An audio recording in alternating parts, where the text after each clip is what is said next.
आता एकदा पुन्हा रिव्हिजन करून घेतो, चालेल? ओके, लक्ष द्या इकडे बाळांनो, लक्ष द्या. Okay, 11th standard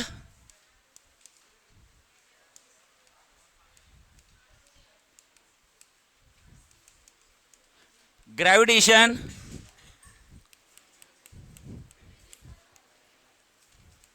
lecture number 1 बघा. सगळ्यात फर्स्ट बाळांनो ग्रॅव्हिटेशनमध्ये लक्ष द्या इकडे, सगळ्यात first Newton's law of gravitation.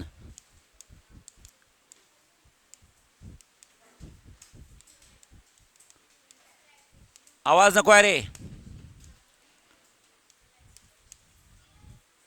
Newton's law of gravitation मध्ये काय करायचं? न्यूटन्स लॉ ऑफ ग्रॅव्हिटेशनचं सगळ्यात पहिले असतं बाळांनो स्टेटमेंट.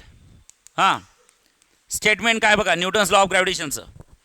ओके बाळांनो, this is the first body of mass m1, this is the second body of mass किती आहे बोला m2. Okay, let r be the distance between the two bodies, correct आहे? Okay, आणि न्यूटन्स लॉ ऑफ ग्रॅव्हिटेशन मध्ये जो काय gravitational force आहे, हा ग्रॅव्हिटेशनल फोर्स अट्रॅक्टिव्ह फोर्स आहे की रिपल्सिव्ह फोर्स आहे? Attractive force. Gravitational force is never be a repulsive force. So there is always a force of attraction between the two masses. लक्ष द्या. A, the force of attraction between the two particles is directly proportional to product of masses and inversely proportional to square of distance. Okay, the force is directly proportional to product of masses and inversely proportional to the square of distance. Okay, तुम्ही जर का proportionality sign काढली तर equal to आणि constant येतं बाळांनो m1 × m2 divided by किती असतं r². This is the gravitational force. आता या ग्रॅव्हिटेशनल फोर्समध्ये जो काय कॉन्स्टंट आला आहे, that constant is called as, लक्षात ठेवा, universal gravitational constant.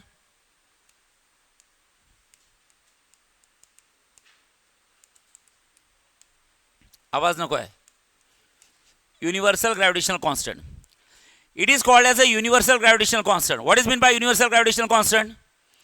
It's value is constant everywhere in the universe. या जगात कुठेही जा, जीची व्हॅल्यू काय असते बोला? कॉन्स्टंट असते. करेक्ट आहे? ओके, आता जीच्या दोन व्हॅल्यू असतात, एक असते SI आणि एक असते CGS. बिफोर दॅट जीचे आपण युनिट बघू. सांगा, gravitational force F is equals to किती असतं? G m1 × किती असतं? m2 डिवायडेड बाय किती असतं? r². हा इकडे गेला. F × r² is equals to G m1 × किती असतं बोला? m2.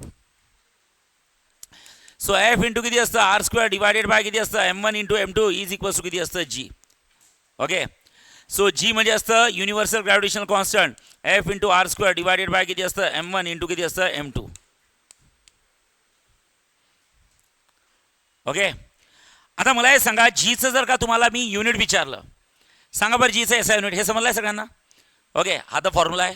हा फॉर्म्युला वेक्टर फॉर्ममध्ये आहे की स्केलर फॉर्ममध्ये आहे? Scalar form. करेक्ट आहे? ओके, जी बद्दल बोलायचं आहे तर डिवाइडची टर्म मल्टिप्लाइडमध्ये गेली, मल्टिप्लाइडची टर्म डिवाइडमध्ये गेल्या. So G is equals to F × r² divide by m1 × m2. Okay, so guys what is the SI unit? Okay, जीचं SI युनिट काय असतं बोला? फोर्स युनिट किती असतं बोला? Newton. Distance unit meter square. Your mass will be in kg, another mass will be in kg. सांगा काय असतं? न्यूटन मीटर स्क्वेअर अपॉन किती असतं? kg × kg, kg². SI unit. What is the CGS unit बोला? CGS unit काय असतं जीचं बोला? Okay, your force will be काय असतं सांगा? डाईन. डिस्टन्स किती असतं सांगा? सेंटीमीटरचा स्क्वेअर. युअर ग्राम सांगा काय असतं बोला? डाईन सेंटीमीटरचा स्क्वेअर अपॉन किती असतं? ग्राम × ग्राम किती असतं? ग्राम की ग्राम स्क्वेअर? ग्राम स्क्वेअर. करेक्ट आहे? डाईन सेंटीमीटर स्क्वेअर अपॉन किती असतं बोला? Gram square. Is that clear? एक झाली SI व्हॅल्यू आणि दुसरी कुठली झाली सांगा? CGS युनिट आहे ॲक्च्युली. ओके, व्हॅल्यूमध्ये जर का बोलायचं झालं तर जीची SI व्हॅल्यू काय असते बाळांनो? जीची SI व्हॅल्यू असतं 6.67 × 10⁻⁴ किती असतं? -11. ही लक्षात ठेवा, न्यूमेरिकल सॉल्व करताना लागणार आहे. आणि जीची CGS व्हॅल्यू किती असतं? 6.67 × 10⁻⁴ किती असतं? -8. जीची SI व्हॅल्यू आहे 6.67 × 10⁻⁻11. इथं असतं न्यूटन मीटर स्क्वेअर अपॉन किती असतं? kg².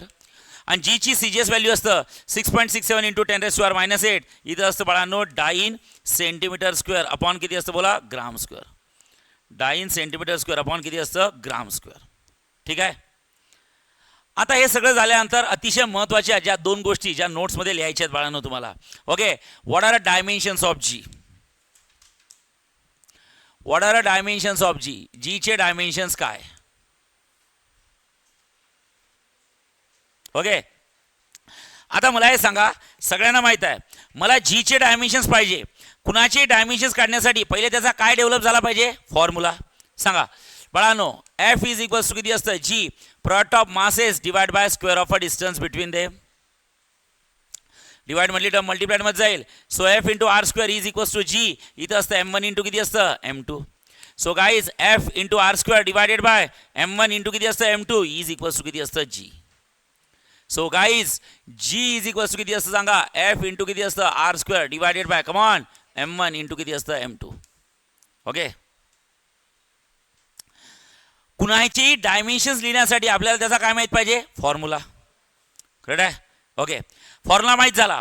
आता डायमेन्शन्स काढण्यासाठी what we need a fundamental quantity of fundamental units. Fundamental unit सांगा, कुठले फंडामेंटल युनिट्स आहे सांगा. मीटर बोला, किलोग्राम बोला, सेकंड्स बोला, एम्पियर आणि बोला केल्विन. हां, मीटर, किलोग्राम, सेकंड्स, एम्पियर आणि काय असतं बोला केल्विन. हे 5 युनिट असतात फंडामेंटल. चालेल. आता मला हे सांगा, एफ म्हणजे कोण असतं, फोर्स. फोर्स युनिट काय बोला, न्यूटन. न्यूटन हे फंडामेंटल आहे का, नाही. मग मला न्यूटन जर का फंडामेंटल युनिट देत नसेल तर त्या फोर्सचा काय यूज करायचा बोला, formula and break into a fundamental. Correct आहे.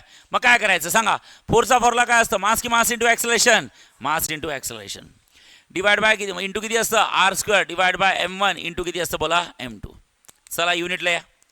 एम म्हणजे मास, ए युनिट लिहायला गेलो तर एम म्हणजे mass. What's unit of mass, kg. Acceleration कशा असतं, metre per second square. R म्हणजे डिस्टन्स, डिस्टन्सचं युनिट किती असतं, मीटरचा स्क्वेअर. आर म्हणजे डिस्टन्स, डिस्टन्सचं युनिट काय असतं, मीटर. M1 म्हणजे काय असतं, mass. Mass will be in kg, your mass will be in kg. Kg kg cancel. Second square हा डिनॉमिनेटरमध्ये आहे की डिनॉमिनेटरच्या डिनॉमिनेटरमध्ये आहे, सेकंड स्क्वेअर हा डिनॉमिनेटरमध्ये आहे की न्यूमिनेटरच्या डिनॉमिनेटरमध्ये आहे. आणि न्यूमिनेटरच्या डिनॉमिनेटर टर्म कुठे येते, डिनॉमिनेटर, त्याची हक्काची प्लेस. अरे ओके नाही, येस. मग सांगा बरं काय होईल, इथं कोण आहे मीटर, इथं कोण आहे मीटर स्क्वेअर, इथं कोण आहे सांगा केजी आणि हा सेकंड स्क्वेअर खाली आला. सांगा दोघांचा बेस काय, सेम. इंडेक्सची ॲडिशन सांगा, मीटरची पॉवर 2 + 1 किती असतं 3. केजीची पॉवर किती आहे बोला 1. सेकंडची पॉवर किती आहे 2. सो मीटरची पॉवर किती असतं 3. सांगा केजीची पॉवर किती असतं -1 आणि सेकंडची पॉवर किती असतं बोला -2. मीटरची पॉवर 3, केजीची पॉवर -1, सेकंडची पॉवर -2. बरं आहे, कारण की मला एकाच लेवलमध्ये पाहिजे, तर पॉझिटिव्ह पॉवर निगेटिव्ह होतील. सांगा डायमेन्शन्स काय असतील बोला, MLT. एम म्हणजे कोण, मास. What's unit of mass, KG. सरळ बसायचं दोघींनी, हो इकडे.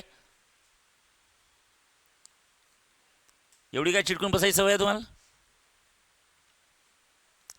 एम म्हणजे mass. What's unit of mass, KG. सांगा केजीची पॉवर किती आहे -1.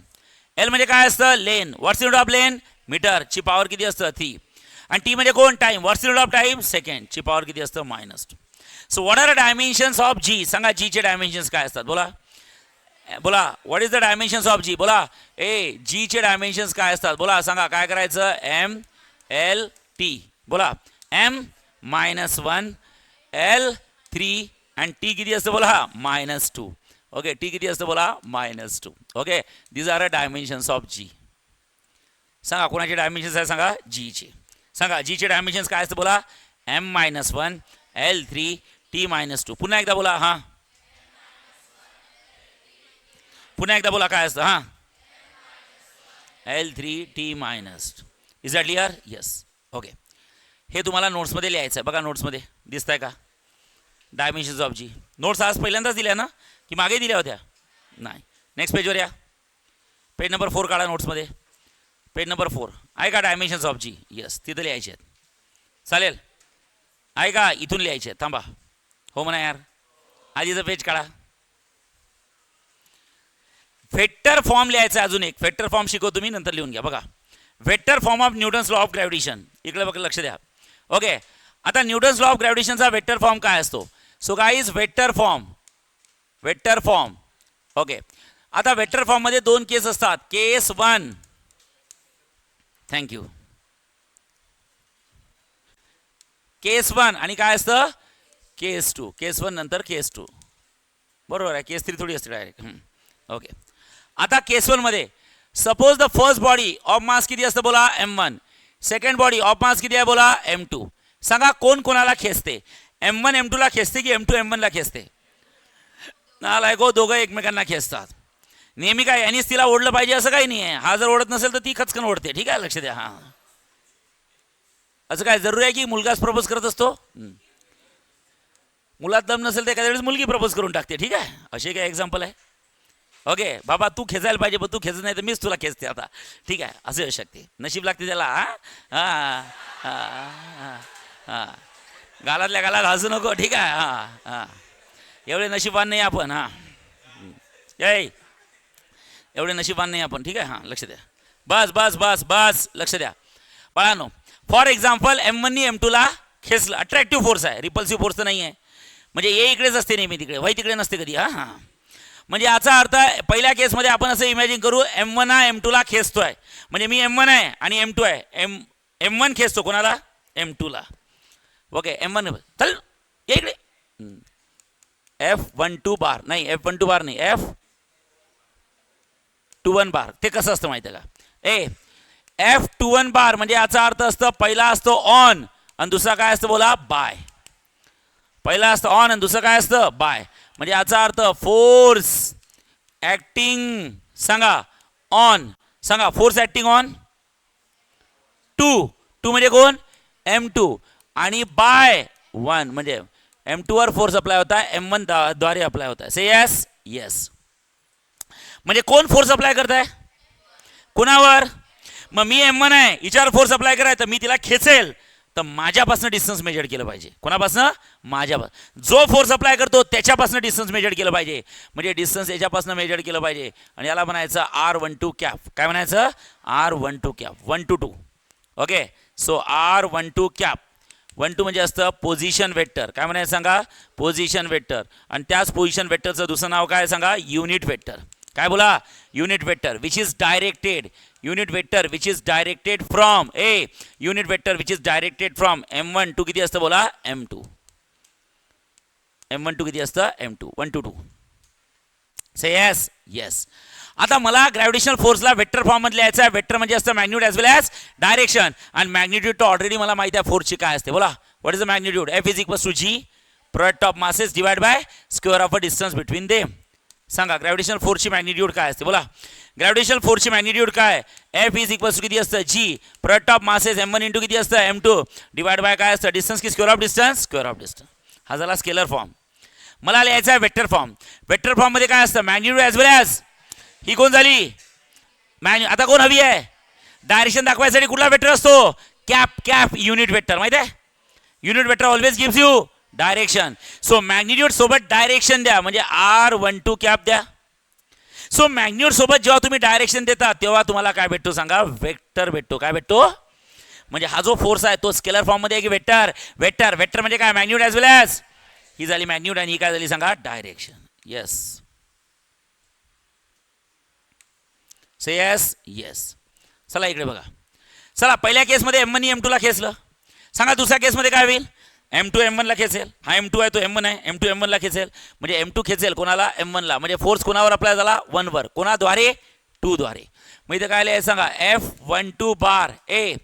F12 बार म्हणजे पहिला असतो बाळांनो ऑन आणि दुसरा काय असतो बाळांनो? बाय.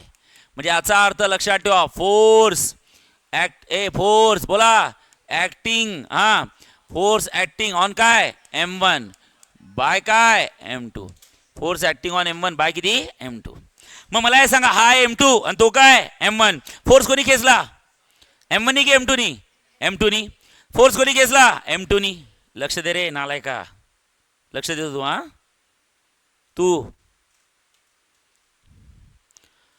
फोर्स कोणी अप्लाय केला? M2 नी. कोणावर सांगा? M1 वर. मग M2 M1 वर कसा फोर्स अप्लाय केला? भामटे ठेव तिकडे ते. अक्कल नाही आहे का एवढं बोलल्यावर? आहे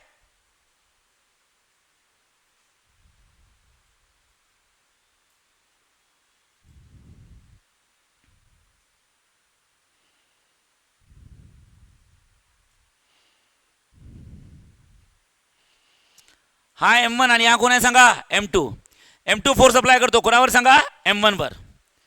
तर डिस्टन्स कोणापासून मेजर कराल? M1 पासून की M2 पासून? M2 पासनं. ओके, मग M2 पासनं फोर्स अप्लाय कराल, डिस्टन्स मेजर कराल. हे कुठलं डिस्टन्स झालं, 1 to 2 की 2 to 1? Okay, F21 cap, R21 cap, 2 to 1 आहे. मग आता इथे काय करायचं बोला, R21 कॅप काय असतं बोला. हां, it is the position vector. काय बोललो मी सांगा, पोझिशन. पोझिशन म्हणजेच काय असतं, युनिट.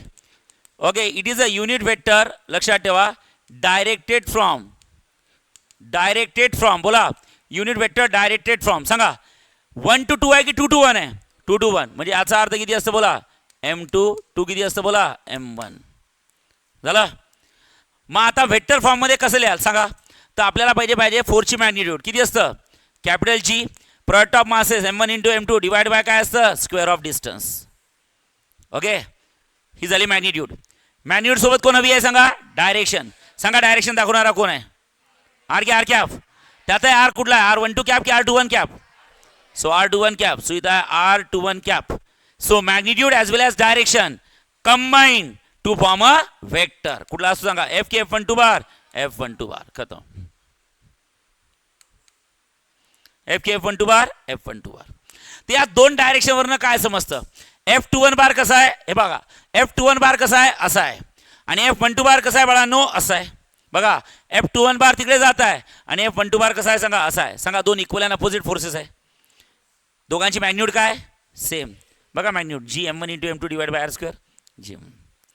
दोघांची मॅग्निट्यूड सेम आहे पण दोघांची डायरेक्शन अपोजिट आहे. लक्षात ठेवा.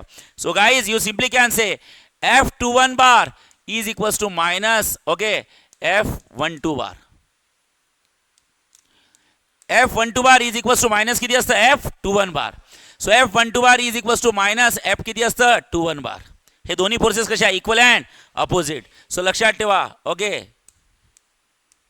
these are two equal and opposite forces. These are two equal and opposite forces. कुठले फोर्सेस आहे सांगा, इक्वल अँड अपोजिट. म्हणजे दोघांची मॅग्निट्यूड काय, सेम. आणि डायरेक्शन काय सांगा, एक्झॅक्टली अपोजिट. ओके, नेक्स्ट तुम्हाला त्या गोष्टी लिहायच्या दोन. हे कुठे लिहायचं आहे सांगा, नोट्समध्ये पेज नंबर कितीवर, 3 वर. आणि नेक्स्ट पेजवर काय लिहायचं आहे सांगा, डायमेन्शन्स. ठीक आहे. Okay, next. आता बाळांनो नेक्स्ट अतिशय महत्त्वाचा आर्टिकल आपल्याला शिकायचं आहे. नोट्स बंद करा सगळ्यांनी, लक्ष द्या.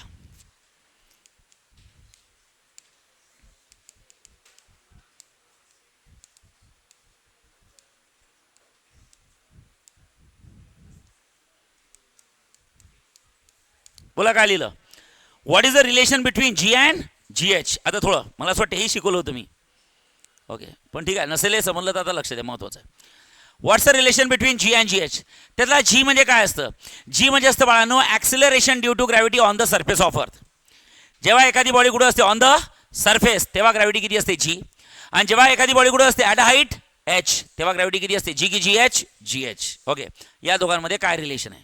ओके, आता या रिलेशनमध्ये सगळ्यात पहिले आपण इथं काय करू, लक्ष द्या. सगळ्यात पहिले घेतलं बाळांनो केस 1. काय केस 1 मध्ये लिहिलं आहे, body is situated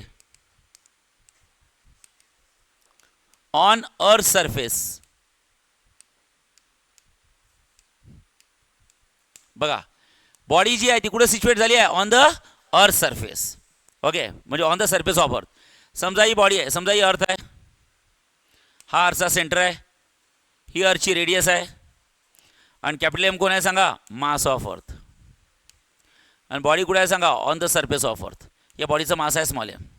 okay, so तुम्ही इथे लिहू शकता बाळांनो. लेट सांगा, कॅपिटल M म्हणजे काय असतं, मास ऑफ अर्थ. कॅपिटल R म्हणजे काय असतं, बोला, रेडियस ऑफ अर्थ. समजताय, पुन्हा एकदा सांगा, कॅपिटल M म्हणजे काय, mass of earth. Capital R म्हणजे काय, रेडियस ऑफ अर्थ. स्मॉल M म्हणजे काय असतं बोला, मास ऑफ बॉडी किंवा mass of object which is placed on the surface of अर्थ. अशा ऑब्जेक्टचं मास जो ऑब्जेक्ट कुठे आहे, ऑन द अर्थ सरफेस. मग एखादी बॉडी जर का सरफेसवर असेल तर त्याच्यावर ग्रॅव्हिटी किती असते बोला, G. So what is G, acceleration due to gravity on the surface of earth. Okay, लक्षात ठेवा. व्हॉट इज G काय सांगा, ग्रॅव्हिटी म्हणा किंवा ॲक्सलरेशन ड्यू टू ग्रॅव्हिटी म्हणा, काही फरक नाही पडत. Okay, acceleration due to gravity on surface of काय अर्थ. आता मला जीचा फॉर्म्युला काढायचा आहे. कसा जीचा फॉर्म्युला नाही गेला लक्षात ठेवा. इथं महत्त्वाची केस आहे लक्षात ठेवा बाळांनो. सगळ्यांना माहीत आहे by using Newton second law. Newton second law काय Newton second law. F is equals to किती असं सांगा एम की एम ए. एम ए हा जो फॉर्म्युला आहे तो न्यूटनच्या सेकंड लॉनी आला आहे. ए म्हणजे कोण असतं acceleration. What's unit of acceleration metre per and what's unit of gravity metre per. मग याच्या ठिकाणी मी काय लिहू शकतो जी लिहू शकतो. दोघांचे युनिट सेमच असते. So guys F is equals to किती असतं एम जी. झाला. आता by using Newton's law of gravitation. Newton second law झाला न्यूटन्स लॉ ऑफ ग्रॅव्हिटेशन. सांगा न्यूटन्स लॉ ऑफ ग्रॅव्हिटेशन काय. आता शिकलोय आपण. न्यूटन्स लॉ ऑफ ग्रॅव्हिटेशन मध्ये जो ग्रॅव्हिटेशनल फोर्स असतो कॅपिटल जी इंटू किती असतं प्रोडक्ट ऑफ मासेस. सांगा इथे मासेस कुठले आहेत M1 M2 आहे की कॅपिटल एम स्मॉल एम आहे. Product of masses mass of earth and mass of body. त्याला सॅटेलाइट सुद्धा म्हणू शकतो आपण which is on the surface of earth. Product of masses divide by square of a distance between them. सांगा दोघांमध्ये distance किती आहे आर आहे की कॅपिटल आर आहे capital R. So divide by square of a distance between them. Capital G into product of masses दोन मासेसचा product divide by square of a distance between them. झालं. आता बाळांनो मला हे सांगा या दोघांची LHS काय सेम. LHS सेम आहे तर RHS सुद्धा काय होऊ शकते सेम. सो यू कॅन से सांगा याची RHS आहे एम जी आणि याची RHS आहे G M into M divided by किती असतं R square. So guys M M gets cancel. Multiply M divide झालं तर कॅन्सल झाले. You got a value of G. सांगा जीची व्हॅल्यू काय भेटली GM upon R square. GM upon R square लक्षात ठेवा. You got a value of G. G is equals to किती असतं GM अपॉन किती असतं R square. Let's consider equation number 1. कारण की आपल्याला काय शिकायचं आहे आपल्याला शिकायचं आहे relation between G and GH. पहिले आपण कोणाची व्हॅल्यू काढली सांगा जीची. आता कोणाची काढणार GH. GH म्हणजे काय ग्रॅव्हिटी ऑन द सरफेस की ग्रॅव्हिटी ॲट हाईट एच. तर बॉडीला कुठे ठेवाल ऑन द सरफेस ठेवाल की ॲट हाईट एच ठेवाल ॲट हाईट. मग चला केस 2. लक्ष द्या केस 2 थांबा.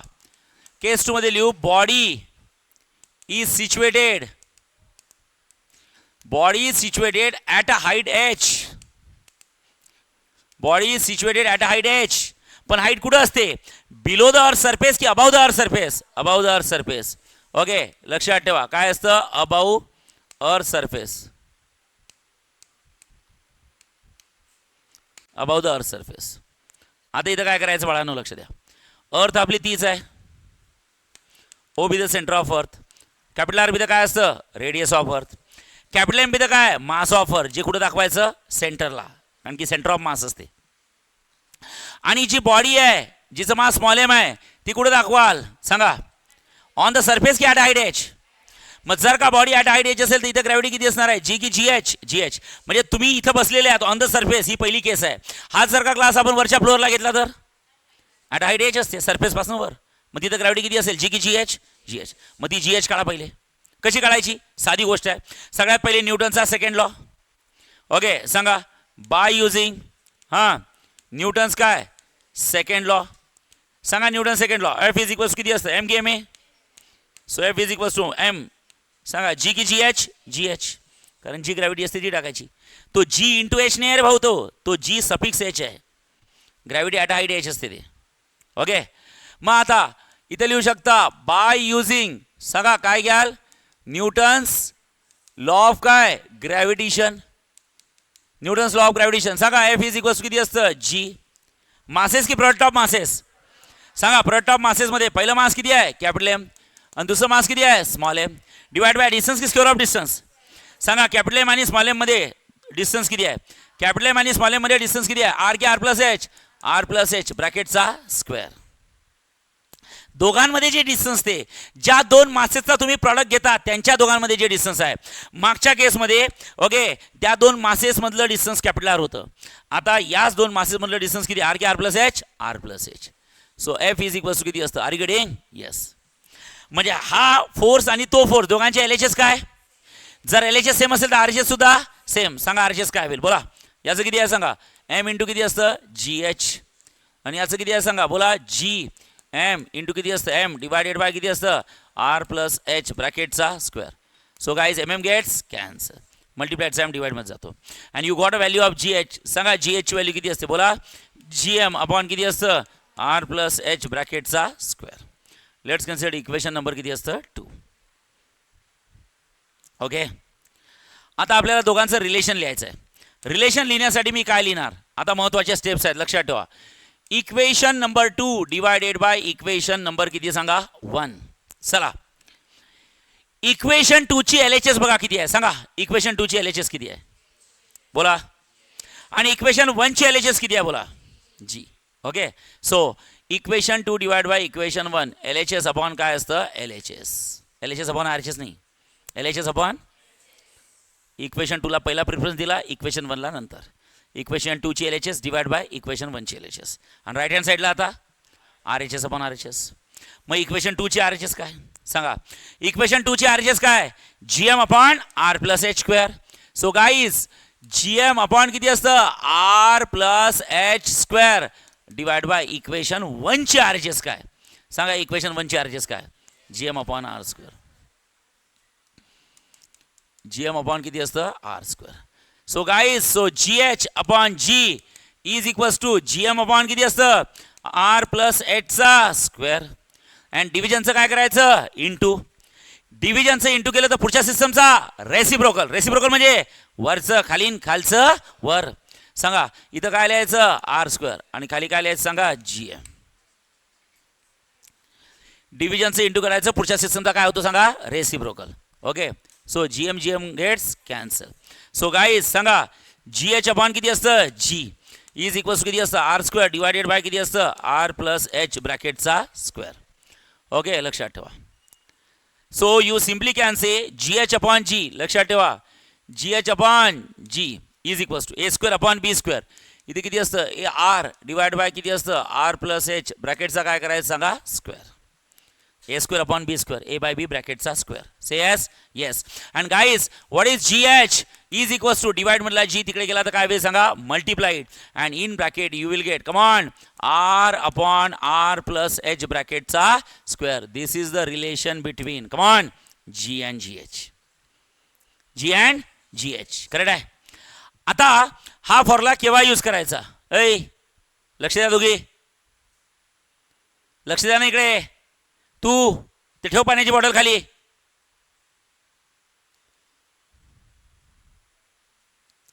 बघा GH is equal to G in bracket R upon R plus H bracket square आहे बरोबर आहे. आता हा फॉर्म्युला केव्हा यूज करायचा, हा फॉर्म्युला तेव्हाच यूज करायचा when okay R and H are comparable. R and H are comparable. Comparable म्हणजे समजते का कंपेअर करता येते. जसं फॉर एक्झाम्पल साधी गोष्ट आहे बाळांनो, मला हे सांगा ही कोण आहे अर्थ, पूर्ण नाही काढली आता. हा कोण आहे सेंटर, ही कोण आहे सांगा रेडियस ऑफ अर्थ. ही कोण आहे बॉडी जिचं मास किती आहे स्मॉल आहे.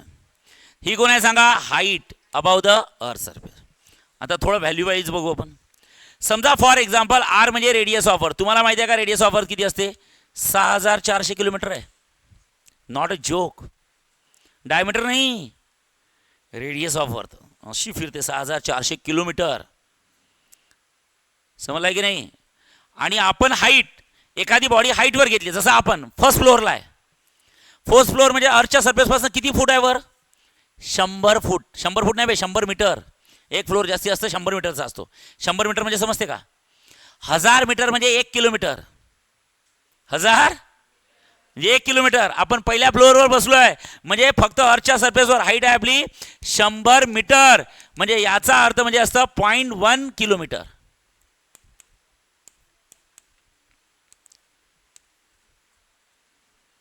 आता विचार करा H रेडियस ऑफ अर्थ किती आहे आणि H व्हॅल्यू किती आहे. काहीतरी कंपॅरिझन होते का रे. कंपॅरिझन कधी होत असते जसं विमानाची हाईट. विमान किती हाईटने जाते वर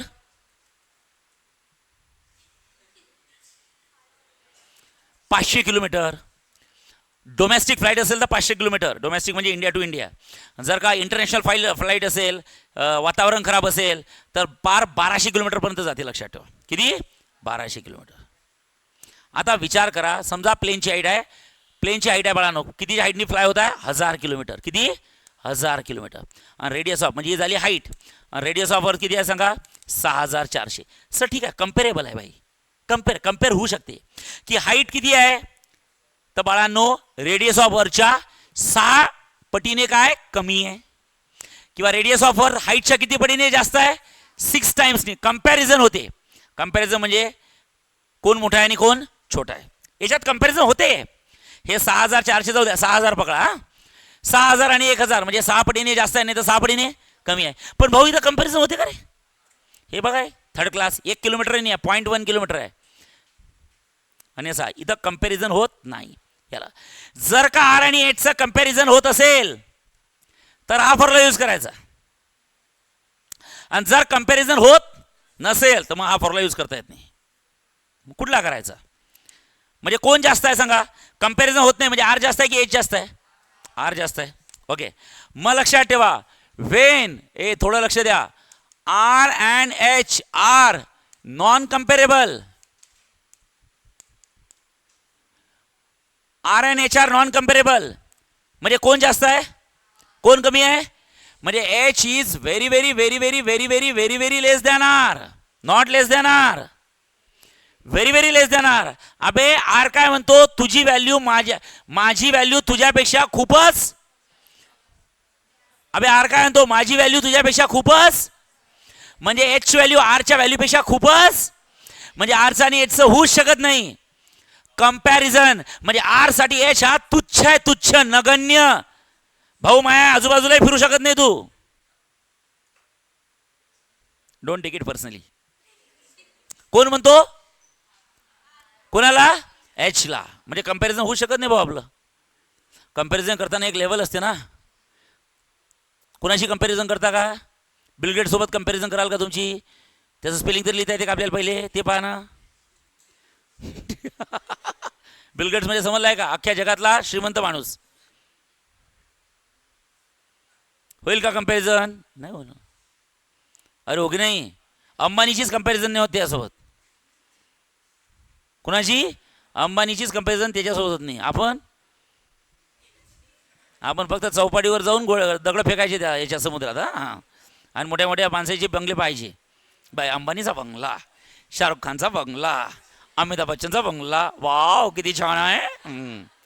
बस बोंबलत, चल बंगला पाय, जेवण कर, ये घरी. Are getting? Don't take it personally. Example देत आहे कंपॅरिझनचं. हां, अरे हो की नाही? Yes, okay. असं स्वप्न बघा, तुमचाही बंगला राहील. त्याचा चौपाटीच्या पुढे आहे का? माझ्या चौपाटीत राहील, पाण्यात. स्वप्न बघा ना, तेव्हाच होईल ना. सर कशाला मी शाहरुख खानचाच बंगला विकत घेईल? त्यानं विकला तर पाहिजे पहिले. समजलं आहे की नाही? त्याच्या घरासमोर माझा बंगला बांधल सर.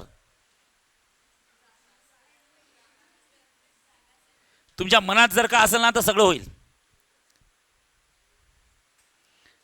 तुझ्या मनात असेल तर बरोबर होईल. तुझ्या मनातच नसेल तर कसं काय होणार आहे? तुझ्या मनात पाऊच फेकायचंच आहे आणि बॉटला फेकायची आहे तर कसं काय होणार आहे? स्वप्न मोठे पाहिजे माणसाचे, बरोबर आहे की नाही? का रे? हेच फेकत राहिला तर मग पुढच्या वर्षी सिमेंटच्या भिंती बांधताना दगड विटा फेकशील. हां, त्याची प्रॅक्टिस करू राहिला का आतापासून? निशाणा बरोबर लागला पाहिजे का रे? त्याची प्रॅक्टिस करताय.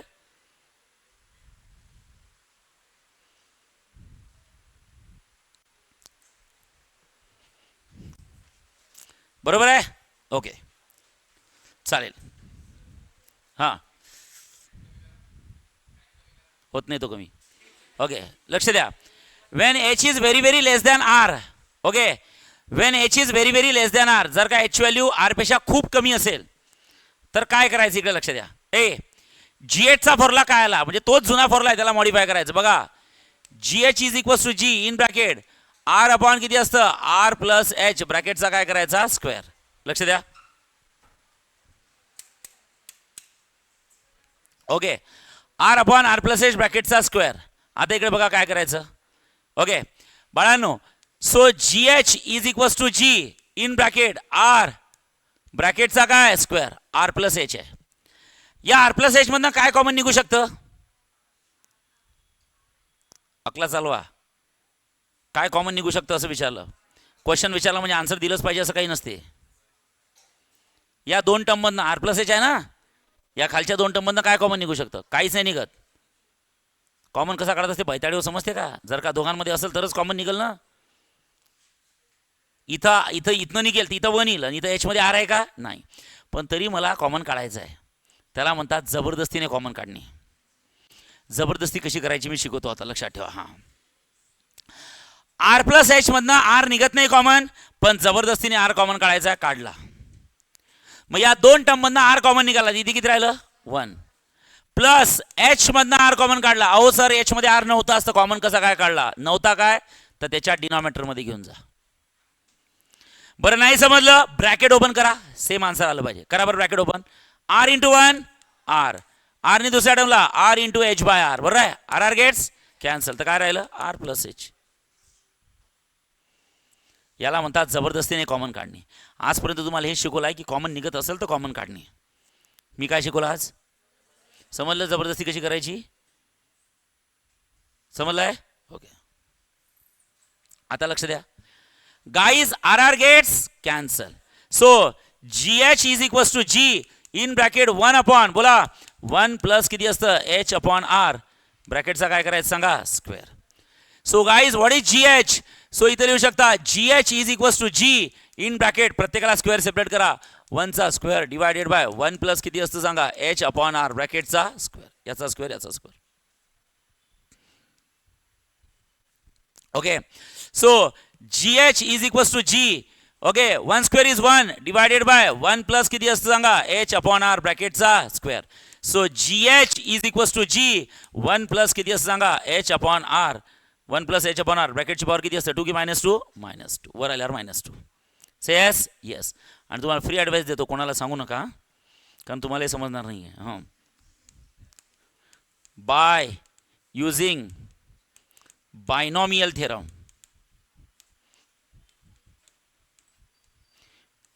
रमचं स्पेलिंग बरोबर लिहित जा. काय असतं? REM, नाही ते लिहाल RUM, रम. RUM रम नसते, ते काय असतं? REM. समजलं आहे की नाही? हिवाळा सुरू होत आहे sir. Rum. Are you getting? Yes, थेरमचा रम समजलाय? हां, ओके. आता बायनॉमियल थेरम हा तुमचा मॅथ्सचा आता नेक्स्ट घेणारा टॉपिकच आहे. मी method of induction and binomial theorem, ज्यामध्ये मी तुम्हाला शिकवेल बायनॉमियल थेरम काय असते. पण आता तुम्हाला कोणालाच माहीत नाही, त्यामुळे तुमचं फिजिक्स सुरू आहे. त्यामुळे आता मी जे सांगताय माझ्यावर विश्वास ठेवण्याशिवाय तुम्हाला दुसरा ऑप्शन नाही आहे. ठीक आहे, याचा आन्सर असतं G in bracket 1 minus twice H upon R. हां, मॅथ्सचा जेव्हा बायनॉमियल थेरम होईल आपला की A plus B, sir A plus बीचा स्क्वेअर, ए प्लस बीचा स्क्वेअर नाही येतो, -2 आहे पॉवर. तुम्हाला 10वीपर्यंत हेच मॅथ्स होतं की जिथं तुम्ही पॉवर काय करू शकता? 2 किंवा डोक्यावरून पाणी 3. ए प्लस बी ब्रॅकेट स्क्वेअरचा फॉर्म्युला तुम्हाला येऊ शकतो आणि ए प्लस बी ब्रॅकेट क्यूबचा कुतून येऊ शकतो. हां, यू नो कुतून येणे. ठीक आहे, लक्ष द्या.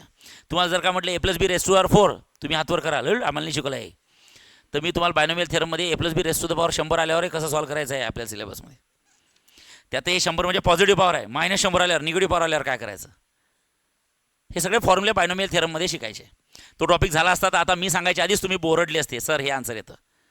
पण हा टॉपिक न झाल्यामुळे ओके तुम्ही आता माझ्यावर विश्वास ठेवायला पाहिजे. करेक्ट आहे, मी मॅथ्सचा टीचर आहे म्हणून एवढं तरी लिहितो बाय युझिंग बायनॉमियल थेरम. मी जर फक्त फिजिक्सचा टीचर असेल ना, मी डायरेक्ट लिहिलं असतं.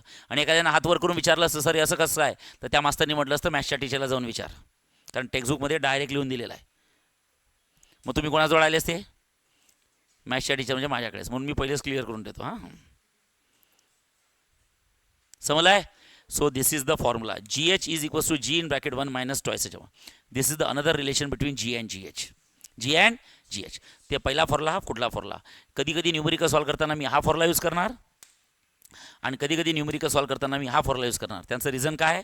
जेव्हा व्हॅल्यू दिले असतात तेव्हा तुम्हाला लक्ष ठेवावं लागेल की एच आणि आरमध्ये कंपॅरिझन होऊ शकतं. ठीक आहे, एच नेहमी कमीच राहणार आहे आरपेक्षा, पण कम्पेरेबल आहे. तर हा फॉर्म्युला, आणि भाई कभी होईच नाही शकता comparison, so you have to use this formula. Are you getting guys? Yes, जेवढं इझी करता येईल तेवढं मी इझी केलं. याच्यापेक्षा इझी तुम्हाला कोणाच सांगणार नाही. समजलं आहे? हो म्हणा. येस. आता बाळांनो, relation between G and G एचचे आपल्याजवळ दोन फॉर्म्युले आले. G H is equals to G in bracket आलाय R upon R plus H ब्रॅकेटचा square and G H is equals to G in bracket 1 minus twice H upon R. दोन्ही फॉर्म्युले तेच आहे. आता या फॉर्म्युल्यावरनं आपल्याला एक कन्क्ल्युजन काढायचं आहे. जसं दहावीत तुम्ही घोकलं होतं. As the body moves above the earth surface acceleration due to gravity increases की डिक्रीजेस? जसं जसं वर जाल तशी ग्रॅव्हिटी वाढत जाते की कमी होत जाते? हां, कमी होते. का बरं कमी होते? हां, मग का बरं? काय रिझन काय? मग रिझन काय?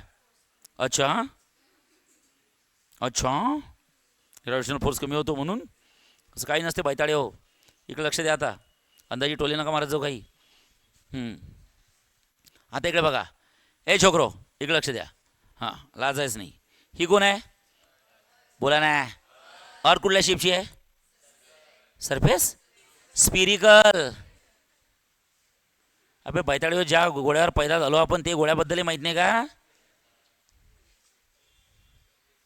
कुठल्या शेपची आहे? वडा माहिती आहे का? वडा वडा कसा असतो ते तर माहिती आहे सर. गोल असतो, मधात छिद्र असते. ओके, ते बरोबर सांगाल. खायच्या गोष्टी नाही सुटत. ठीक आहे. अर्थ कुठल्या शेपची असते? स्पेरिकल. बरोबर आहे. लक्ष द्या इकडे. हां, पूर्ण स्पिअर नाही काढत. ही कोण आहे? तुमची आहे का? रेडियस ऑफ अर्थ म्हणा. रेडियस तुमची एवढीच आहे जशी. रेडियस ऑफ अर्थ हा कोण आहे? पूर्ण बोला. सेंटर ऑफ अर्थ म्हणायचं, नाही तर सेंटर सेंटर. एम म्हणजे कोण आहे? मास ऑफ अर्थ. ओके, आता लक्ष द्या. समजा फॉर एक्झाम्पल अर्थची रेडियस तर माहीतच आहे मला. किती आहे? 7. For example. ओके, ते कॅल्क्युलेशन अवघड जाईल. मी येतो 2 किलोमीटर आहे. फॉर एक्झाम्पल घ्या. मला एक कॉन्सेप्ट शिकवायचं आहे. आणि नंतर ही घेतली मी हाईट. काय घेतली सांगा? Height. Height is equals to, आता हाईट किती असू शकते रे? अर्थच्या रेडियसच्या तर वर जाऊ नाही शकत आपण कधी. Okay, 1 kilometre. चालेल. एक्झाम्पल सांगताय. रेडियस नेहमी हाईटपेक्षा रेडियस नेहमी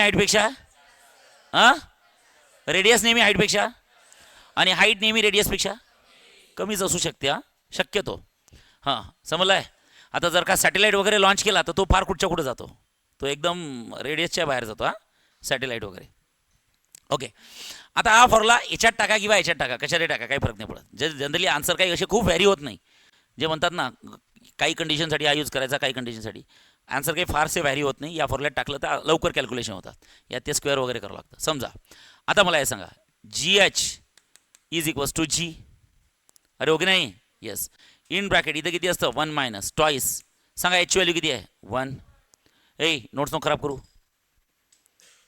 करू. हां, इथं कोण आहे सांगा? आर. आरची व्हॅल्यू किती आहे सांगा? 2. अरे यार, लेस गोंधळ केला आपण. हाफ घेऊ आपण. काय घेऊ? हाफ. हाईटची व्हॅल्यू हाफ घेतली. हाईटची व्हॅल्यू सांगा. So G H is equals to G 1 minus gets cancel. किती झालं सांगा? 1/2. ओके, सो सांगा G H is equals to G. सांगा किती असतं? 1/2. च्या खाली काही नाही म्हणजे 2 मायनस 1 1/2. क्रॉस मल्टिप्लाय करा ना. 2 मायनस 1 1/2. ओके, मग आता मला हे सांगा G H is equals to G into 1 G. सांगा जी की जी/2? जी/2. सांगा बरं काय? जी आणि जी एचमध्ये कोण मोठा आहे? आता मला हे सांगा. जी म्हणजे कोण असतं? Acceleration due to gravity on the surface. त्याची व्हॅल्यू किती असतं? 9.8 मीटर पर सेकंड स्क्वेअर. सगळ्यांना माहीत आहे. अरे ओके नाही? आणि मग जी एचची व्हॅल्यू सांगा बरं काय होईल? जी/2. जीची व्हॅल्यू किती आहे? 9.8 डिवाइड बाय 2 म्हणजे 9.8 डिवाइड बाय 2 म्हणजे 4 पॉईंट समथिंग येईल ना. अरे ओके नाही? मग आता मला हे सांगा जी मोठी आहे की जी एच मोठी आहे? हां, 9 मोठा असतो की 4 मोठा असतो पागलांनो? जी मोठा आहे की जी एच मोठा आहे? म्हणजे याच्यावरनं काय समजते सांगा? जेव्हा बॉडी ऑन द सरफेस होती तेव्हा ग्रॅव्हिटी किती होती सांगा? जी. जेव्हा बॉडी एका हाईटला गेली तेव्हा ग्रॅव्हिटी किती आहे सांगा? G H. मग जी मोठा आहे की जी एच मोठा आहे? म्हणजे सगळ्यात जास्त ग्रॅव्हिटी कुठे असते? On the surface. आणि जसं जसं वर जात गेले तशी ग्रॅव्हिटी कमी होत जाते.